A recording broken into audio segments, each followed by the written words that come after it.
ও বাপন, ও বাপন রে, আমি তোর মা রে বাপন, আমি তোর মা। একবার চল বাপ, তোর বাবার শেষ কাজটুকুন করবি চল। কোনো সাড়া নেই, কোনো শব্দ নেই। শব্দ বলতে যেটুকু, সে হলো আশপাশের ভদ্রলোকেদের। একতলা দোতলা বাড়ির দুমদাম দরজা জানলা বন্ধ করার শব্দ। রাত কিন্তু বেশি না, বড়জোর 10টা 10:30 এরকম। উলুবেড়িয়ার পুরসভার 28 নম্বর ওয়ার্ডের লতিফপুরের নতুন পাড়া। খবরটা কি বাতাসে ছড়ালো কে জানে, হলে হয়তো হতেও পারে তাই। তবু হাল ছাড়েনি মহাদেব মিস্ত্রির বউ সতীবালা দাসী। মানুষটার কিন্তু হয়নি কিছুই, করোনা টরোনা কিছুই হয়নি। সত্যি বলতে কি, হওয়ার মতন তেমন কিছুই হয়নি তার। একেবারে লিকপিকে চেহারার দুবলা পাতলা মানুষ, তবে ওই চেহারাতে যা জোর ছিল সে বিশাল জোর। বড় কোনো অসুখে বিসুখেও কোনো দিন ভোগেনি সে। মাঝে সাঝে রাত বিরেতে একটু আধটু বুক ধরপর করত, এই যা। সেদিন হঠাৎ বৃষ্টিতে ভিজে ঠান্ডা লেগে সে এমন হাঁচি কাশি জোটালে, সে একবার শুরু হলে চাইতো না থামতে। তাই দেখে পড়শিরা বলে বেড়ালে, করোনা হয়েছে করোনা। একদিন দল বেঁধে বাড়ি বয়ে তার শুনিয়ে দিয়ে গেল, যাই বলো আর তাই বলো বাপু, করোনা রোগীকে ঘরে রাখাটা ঠিক না, একদম ঠিক না। দেখে শুনে সতীবালা তাকে ভর্তি করে দিলে হাসপাতালে। ডাক্তারবাবুরা অবশ্য রাখেনি বেশি দিন, দিন দুয়েক পরেই দিয়েছিল ছেড়ে। বলেছিল করোনা টরোনা কিছু না, ব্যামোটা হলো হার্টের ব্যামো। কটা দিন বাড়িতে গিয়ে বিরাম বিশ্রামে রাখো, ওষুধপাতি খাও, তারপরে সময় করে আমাদের এখানে একবার দেখিয়ে নিয়ে যেও। সে দেখানো আর হলো কই। এই সন্ধ্যা রাতে বুক ধরপর করতে করতে চলে গেল মানুষটা। কি আশ্চর্য দিনকাল, করোনাকালের কি আশ্চর্য দিনকাল। সতীবালা দাসীর বুক ফাটা কান্না শুনে পড়শিরা কেউ একজনাও এলো না খবর নিতে। পড়শিরা কেউ একজনাও এলো না সান্ত্বনা দিতে। কান্না শুনে তখনই তারা যে যার মতন বন্ধ করে দিলে দৌড়। একলা ঘরে মরা মানুষটাকে আঁকড়ে ধরে হতবাক হয়ে বসে রইলে সতীবালা। পাড়াপড়শিদের বিপদে আপদে হাঁকতে ডাকতে এক কথায় ছুটে যেত যে মানুষটা। খেতে বসে খাবার ফেলে কতবার গেছে ছুটে। হাসপাতালে, ডাক্তারখানায়, শ্মশান ঘাটে, যে যেখানে ডেকেছে ছুটে গেছে। আজ কারও দেখা নেই, আজ কারও সাড়া নেই। এডভেস্টারের ছাউনি দেয়া 6 ফুট বাই 6 ফুটের ঘরে, পলিশ তারা খসে পড়া বিবর্ণ দেওয়ালে টিমটিমে আলোয় ভেসে উঠল একজনের মুখ, একমাত্র সন্তানের মুখ।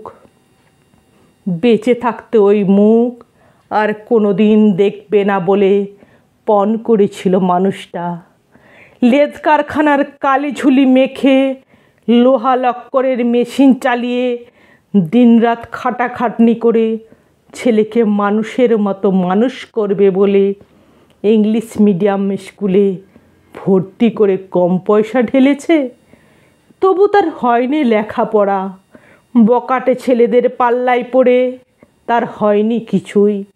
শেষমেশ পাপের অমতে হারান মিস্ত্রির মেয়েকে বিয়ে করে ঘর জামাই হয়ে শ্বশুরের গলায় ঝুলে পড়েছিল সে। আজ অনেক দোলাচলের পরে, আজ অনেক দোনামোনার পরে সেই ছেলের শ্বশুর বাড়ির দুয়ারে কড়া নেড়ে একটানে ডেকে যাচ্ছে সতীবালা দাসী, বাপুন, ও বাপুন, বাপুন রে, আমি তোর মা, একটিবারে খোল না রে বাপ। ডাকতে ডাকতে এক সময় থাকতে না পেরে কেঁদেও ফেলেছে। শেষে অনেক ডাকাডাকির পরে বন্ধ দরজার ভেতর থেকে ছেলে বললে, বাবার কি থেকে কি হয়েছে, কি রোগে বাবা মারা গেছে সে কি তুমি জানো মা? তুমি কিছুই জানো না। শোনো, বাড়িতে আমার 10 মাসের বাচ্চা, আমি পারবো না যেতে, আমি কোনো মতেই যেতে পারবো না। ছেলের কথা শুনে স্তম্ভিত হয়ে কয়েক মুহূর্ত দাঁড়িয়ে থেকে নীরবে নিঃশব্দে ফিরে গেল মা। ছেলের কথা শুনে চোখের জল মুছে ক্ষোভে দুঃখে পুড়তে পুড়তে দগ্ধ হয়ে ফিরে গেল মা। মাকে ফিরিয়ে দিয়ে কি জানি কি কারণে ছেলের কিন্তু শান্তি হলো না মনে।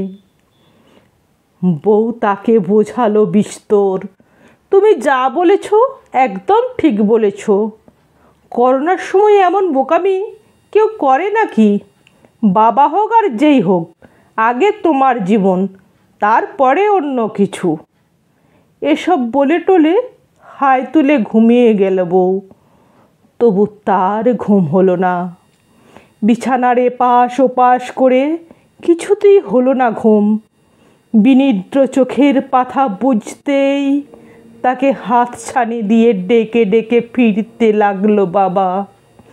তাকে হাতছানি দিয়ে ডেকে ডেকে ফিরতে লাগলো ফেলে আসা শৈশব। কখনো বাবার কাঁধে রথের মেলায়, কখনো বাবার কোলে নাগরদোলায়, কখনো পুজোর গন্ধে নতুন জামার আনন্দে বাবার হাত ধরে ঠাকুর দেখতে পাড়ায় পাড়ায়। এসবের মাঝে একসময় শেষ রাতের ফিকে অন্ধকারে চুপি চুপি বাইরে এসে দুয়ার খুলে বসে রইল সে।